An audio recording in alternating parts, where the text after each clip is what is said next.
Inilatag ni Coach Chot Reyes ang ginawang strategy sa naging bakbakan ng TNT Tropang 5G at Meralco Bolts kung saan sila nanalo. Masaya namang ibinahagi ni Coach Yeng Giao ang kanyang kwento sa panalong itinala ng Rain or Shine laban sa paboritong Barangay Ginebra at si Coach Tim Cone. Inaming walang maipapanalong laban sa serye nila ng Rain or Shine kung ganito lang ang ipapakita ng kanyang grupo. Tutukan po natin ang lahat ng yan, pero bago yan, pakisubscribe, like and share na lang muna para pareho tayong updated. Sa panayam ng media matapos ang bakbakan, ibinahagi ni Coach Chot Reyes ang naging game plan sa laban ng TNT at Meralco Bolts. Inisip umano niya na sakaling mapantayan nila ang ilalabas na lakas ng Meralco, may pagkakataon umano silang manalo. Narito ang kanyang kwento. Tutukan natin si Coach Chot sa report ni Christian Jacinto ng Spain. Ang pundasyon talaga ng game plan namin is huwag hayaang maiwan kami ng Meralco Bolts. Kailangan manalo kami sa effort stats, pag-dive sa floor para sa loose balls, extra effort, deflections, maayos na screens, at lahat ng maliliit na bagay na napakahusay gawin ng Meralco. Sa tingin ko kapag natapatan namin ang energy at effort nila, magkakaroon kami ng magandang tsansa na manalo. Sa huli, naging matatag yung depensa namin. Okay, so malinaw sa sinabi ni Coach Chot Reyes na hindi lang talaga kay Bolbol umiikot ang plano ng TNT Tropang 5G laban dito sa Meralco Bolts sa kanilang serye ng semifinals. Ang gusto nilang tapatan is yung mismong identity ng Meralco mga playoffs, yung pagiging masipag, physical at punong-puno ng extra effort. Dahil alam na lahat na kapag Meralco ang mas lamang sa hustle plays, loose balls at depensa, doon sila ang pinakadelikado. At mukhang gumana talaga yung plano sa Game 1 dahil kahit dikit yung laban at ilang beses pang nakalamang ang Meralco sa fourth quarter, nakita mo na hindi talaga nagpanik yung TNT. Nag-step up sila Calvin Aptana, si Jordan Heading sa crucial stretch, habang si Bolbol naman, siya yung tumapos sa laro. Yung pinaka-importante siguro rito is yung 8 assist ni Bolbol mga playoffs. Ibig sabihin yan, hindi na siya puro score first mentality lang. Mas gumagana ngayon yung kanyang teammates, kaya mas unpredictable ngayon ang TNT. At yun ang posible maging malaking problema ng Meralco kapag hindi sila kaagad nakapag-adjust. Kapag patuloy nilang ibubuhos lahat ng depensa kay Bolbol, posible pa ulit-ulit silang saktan ng locals ng TNT tulad nila Pugoy, Oftana, and of course si Jordan Heading. Pero kapag niluwagan naman nila si Bolbol, kaya niyang dominahin mag-isa yung laro gamit ang haba, scoring at shot blocking niya, di ba? Kaya parang napakahirap hanapan ngayon ng tamang defensive balance laban sa TNT.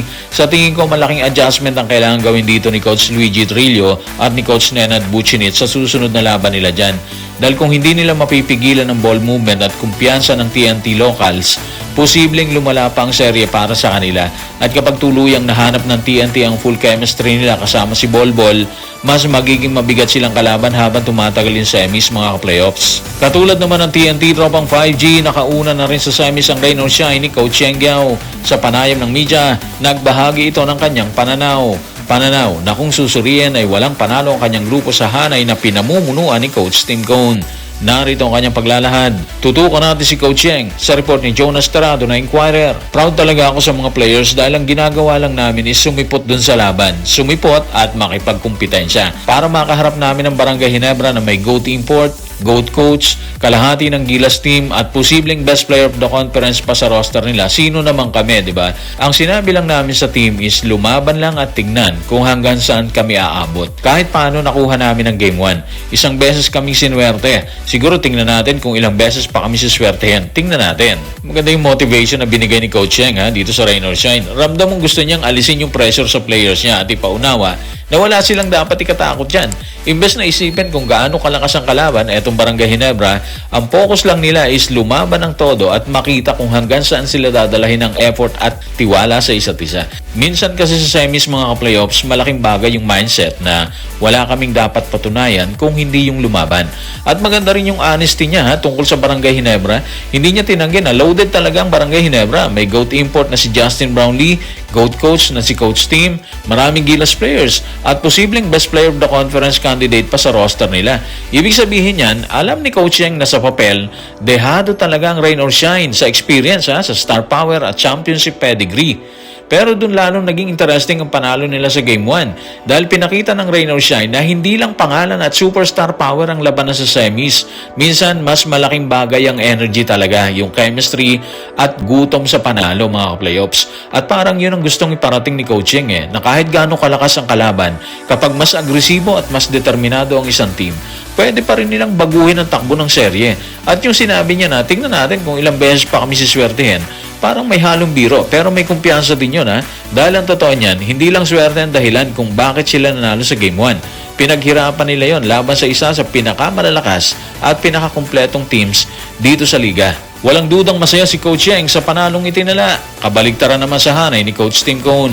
Sa panayam pa rin ng media, nagbahagi si Coach Tim ng rason bakit sila natalo. Dito ay nabanggit din niya na hindi sila mananalo sa serye nila ng Rain or Shine kung ganito lang ang ipapakita nila sa serye. Narito ang kanyang kwento. Tutukan natin si Coach Tim sa report ni Christian Jacinto ng Spin. Magaganda yung mga birada nila, talaga. Kinaya rin namin sabayan ang laro nila pero kulang kami sa disiplina dun Kung ganyan kami maglalaro, hindi kami mananalo ng maraming laro dito sa serye. Kailangan namin maging mas matatag, kailangan namin maging mas mahusay, kailangan namin mas maging disiplinado.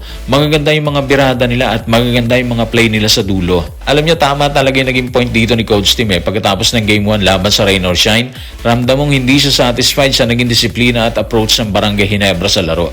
Ibig niya sabihin dito mga playoffs, sa kinaya nilang sabayan yung laro nila, is parang nahatak sila ng Rain or Shine sa mabilis, magulo, at sobrang pisikal na laban. Saktong estilo na gusto ng team ni Coach Yeng. At doon talaga nahirapan ng Barangay Ginebra dahil sa dulo ng laro mga playoffs, mas maraming winning plays ang ginawa ng Rain or Shine. Yung 11-0 run nila sa clutch, malaking patunay na mas agresibo at mas compose sila nung crucial moments. Si Jalen Johnson sobrang laki ng ginawa sa opensa habang si Jonard Clarito sa depensa, lalo na sa final sequence laban kila Justin at Scottie Thompson, di ba? Kaya tama si Coach Tim na kung ganito lang maglalaro ang Barangay Ginebra, mahihirapan silang manalo sa serye.